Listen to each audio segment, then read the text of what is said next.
আপনার আইফোনে ইন্টারনেট ব্যবহার করার সময় যদি কল আসে তাহলে কি আপনার ইন্টারনেট বন্ধ হয়ে যায়? আপনি গেমিং করছেন, ভিডিও দেখছেন বা আপনি ইন্টারনেট ব্যবহার করছেন, তখন যদি আপনার ফোনে কল আসে আপনার ইন্টারনেট বন্ধ হবে না। তার জন্য কি করতে হবে চলুন দেখাচ্ছি। প্রত্যেকের জন্য এই ভিডিওটা গুরুত্বপূর্ণ, অবশ্যই ভিডিওটাকে শেয়ার করে দিবেন। প্রথমে আপনার আইফোনের সেটিংস ওপেন করবেন, তারপর মোবাইল সার্ভিস এই অপশনটিতে ট্যাপ করবেন। এবার এখান থেকে মোবাইল ডাটা অপশনস এখানে ট্যাপ করে দেখতে পারবেন ভয়েস এন্ড ডাটা, এখানে ট্যাপ করে দিবেন। এখানে 5G 4G এবং 3G রয়েছে। নিচে একটা অপশন দেখতে পাচ্ছেন VoLTE, এই অপশনটা যদি সিলেক্ট করে দেন তাহলে কিন্তু আপনার মোবাইল ডাটা চলবে, কল আসলেও কিন্তু আপনি ইন্টারনেট ব্যবহার করতে পারবেন।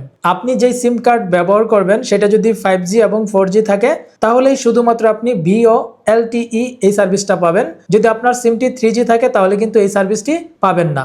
সো অবশ্যই কিন্তু আপনার সিমটি 4G অথবা 5G হতে হবে, তাহলে কিন্তু আপনি ইন্টারনেট ব্যবহার করার সময় যদি কল আসে তাহলেও আপনি ইন্টারনেট ব্যবহার করতে পারবেন। ধন্যবাদ।